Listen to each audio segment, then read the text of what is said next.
अस्सलाम वालेकुम। तो अब हम बात करेंगे फ़ाइल हैंडलिंग की।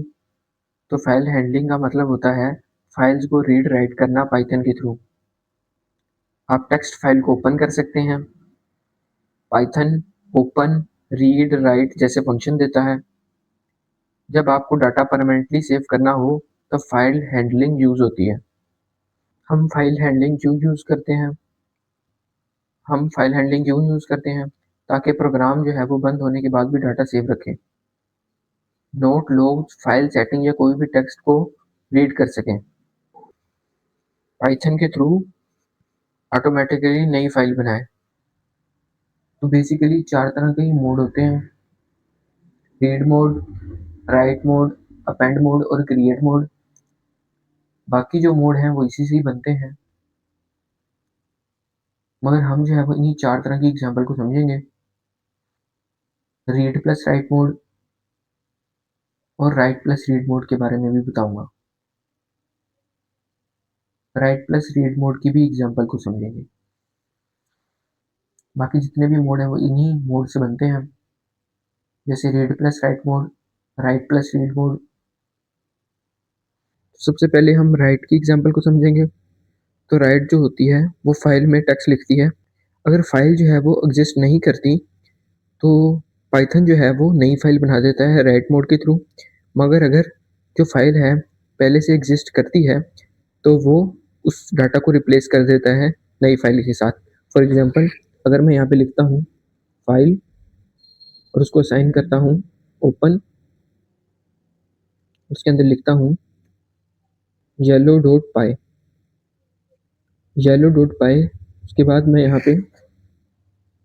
मैंने यहाँ पे जो है वो डब्ल्यू लिखा है, यानी कि ये मैंने मोड लिया है। वो कौन सा मोड है? ये है राइट का मोड। अब मैं इसके आगे जो है वो फाइल डॉट राइट लिखूंगा।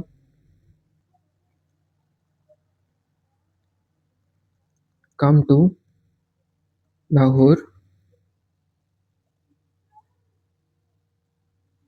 फिर उसके बाद फाइल को क्लोज कर देता हूँ। पाइथन क्या करेगा? सबसे पहले वो येलो डॉट पाई फाइल बनाएगा और उसको जो है वो और उसके अंदर जो है वो कम टू लाहौर को प्रिंट कर देगा। अब मैं यहाँ पे रन पाइथन फाइल करूँगा।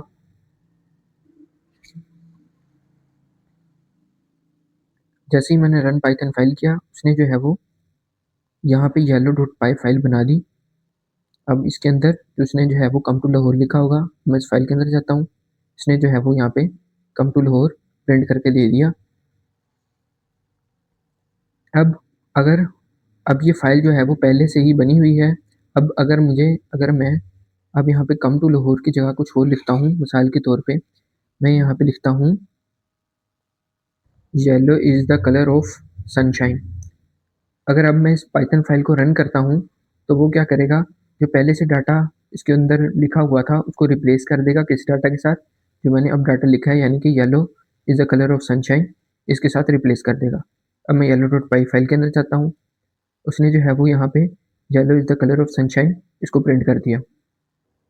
अब अगर मुझे जो है वो अब हम बात करेंगे रीड मोड की। तो रीड मोड क्या करता है? तो रीड मोड क्या करता है वो तो रीड मोड क्या करता है कि वो पूरी फाइल का जो टेक्स्ट है वो ले आता है, यानी कि आउटपुट में हमें उस फाइल का जो आउटपुट होता है वो दे देता है। मिसाल के तौर पे अगर मैं यहाँ पे डब्ल्यू की जगह आर लिखता हूँ, ये रीड मोड है। सबसे पहले मैंने यहाँ पे लिखा है content is equal to file dot read. उसके बाद मैंने लिखता हूँ यहाँ पे प्रिंट कंटेंट, उसके बाद फाइल को क्लोज कर देता हूँ। अब ये क्या करेगा? जो भी येलो डॉट पाई फाइल के अंदर सेव होगा वो मुझे आउटपुट के तौर पे दे देगा, क्योंकि मैंने यहाँ पे जो है वो रीड मोड लगाया है। अब मैं रन पाइथन फाइल करूँगा तो उसने जो कि yellow is the colour of sunshine जो कि येलो डॉट पाई फाइल के अंदर प्रिंट किया हुआ था, उसने मुझे जो है आउटपुट में दे दिया। तो अब हम बात करेंगे अपेंड मोड की। तो अपेंड मोड क्या करता है? अपेंड मोड के लिए मुझे सबसे पहले यहाँ पे ए लिखना पड़ेगा। अब ये अपेंड मोड स्टार्ट हो गया है। तो अब मैं क्या करूँगा, तो append जो है वो क्या करता है, वो पुराने डाटा के अंदर जो है वो नए डाटा को ऐड कर देता है। मिसाल के तौर पे वो जो है वो पुराने डाटा को तो वैसे ही रहने देता है, मगर जो है वो उसके अंदर नए डाटा को भी प्रिंट कर देता है। मिसाल के तौर पे मैं यहाँ पे लिखता हूँ फाइल डॉट राइट। तो मैंने जो है वो यहाँ पे लिखा है येलो इज ब्राइट।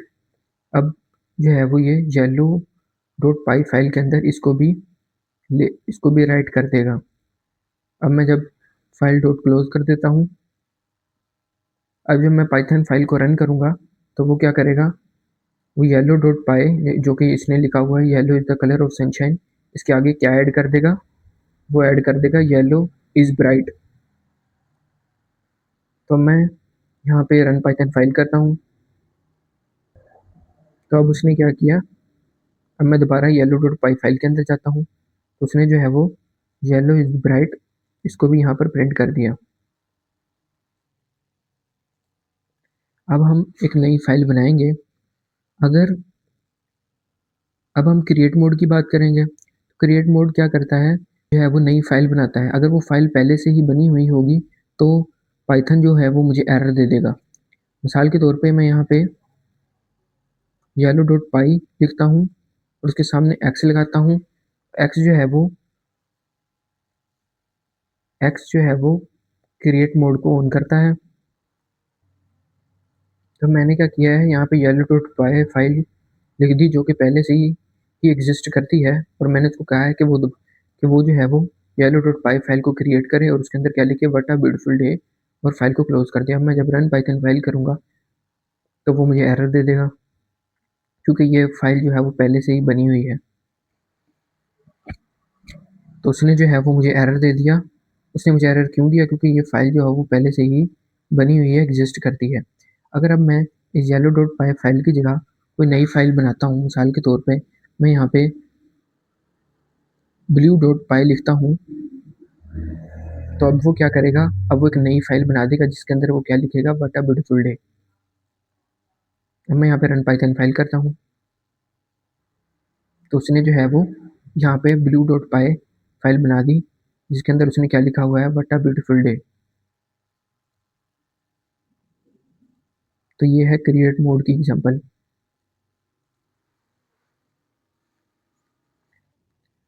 तो अब हम बात करेंगे राइट प्लस रीड मोड की। तो राइट प्लस रीड मोड में क्या होता है कि हम जो है वो एक नई फाइल बना सकते हैं।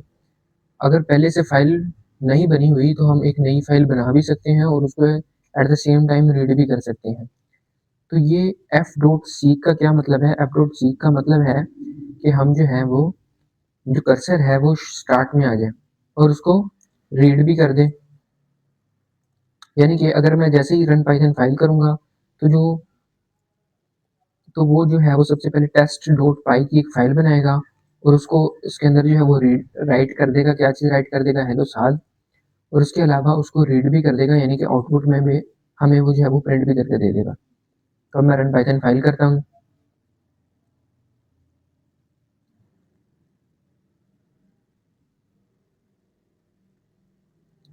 तो उसने जो है वो एक नई फाइल बना भी दी और उसके अंदर जो है वो हेलो साल प्रिंट भी करके दे दिया। और अब मैं जब टेस्ट डॉट पाई फाइल के अंदर जाता हूँ तो यहाँ पे भी उसने हेलो साल जो कि प्रिंट हमें करके दे दिया। F dot C F dot seek का मतलब होता है जो कर्सर है, यानी कि जो कर्सर होता है वो स्टार्ट में ही है। तो अब हम बात करेंगे रीड प्लस राइट मोड की। तो रीड प्लस राइट मोड में वो नई फाइल तो नहीं बना के देता, मगर जो एग्जिस्टिंग फाइल होती है उसको चेंज कर देता है और उसको रीड भी कर देता है। मिसाल के तौर पे अगर मैं यहाँ पे कोई और फाइल का नाम लिखता हूँ, जैसे कि टोटल डॉट पाई लिखता हूँ जो कि पहले से एग्जिस्ट नहीं करती, अगर मैं इसको रन पाइथन फाइल करूँगा, अगर मैं इसको रन पाइथन फाइल करूँगा तो वो मुझे एरर दे देगा। उसने एरर दे दिया क्योंकि ये फाइल जो है वो पहले से एग्जिस्ट नहीं करती। और अगर मैं जो है वो एग्जिस्टिंग फाइल बनाता हूँ, जैसे कि टेस्ट डॉट पाई जो कि पहले से बनी हुई है, अब ये जो है रीड प्लस राइट मोड क्या करेगा, सबसे पहले वो उसको रीड भी कर देगा और जो है वो उसको उसके अंदर जो है वो चेंज भी कर देगा, यानी कि उसको अंदर कुछ राइट भी कर देगा। और राइट क्या करेगा, वो सिर्फ उसका पहला जो वर्ड है, यानी कि शुरू से जो स्टार्ट है वहीं से ही जो है वो कर्सर के स्टार्ट से ही वो पहले वर्ड को ही चेंज करेगा, ना कि दूसरे वर्ड को। वो स्टार्ट से चेंज करेगा मगर दूसरे वर्ड को चेंज नहीं करेगा। मिसाल के तौर पे यहाँ पे टेस्ट डॉट फाइल के अंदर लिखा हुआ है गुड बाय साथ। अगर मैंने गुड बाय की जगह कुछ और लिखना हो तो मैं यहाँ पे लिखता हूँ वेलकम। और अब मैं जब रन पाइथन फाइल करूँगा तो वो गुड बाय की जगह पर वेलकम लिख देगा। अब मैं रन पाइथन फाइल करता हूँ, उसने जो है वो मुझे गुड बाय साथ प्रिंट करके दिया, मगर उसने जो है वो यहाँ पे चेंज कर दिया और यहाँ पे लिख दिया है वेलकम साथ। उसने मुझे पुराना वाला जो कि मैंने पहले से प्रिंट किया हुआ था उसको यहाँ पे प्रिंट करके दे दिया। और जो उसने यहाँ पर जो मैंने इसको चेंज करने के लिए कहा था, उसने जो है वो गुड बाय की जगह पर उसने जो है वो वेलकम प्रिंट करके दे दिया और वो उसको टेस्ट डॉट पाई फाइल के अंदर प्रिंट कर दिया।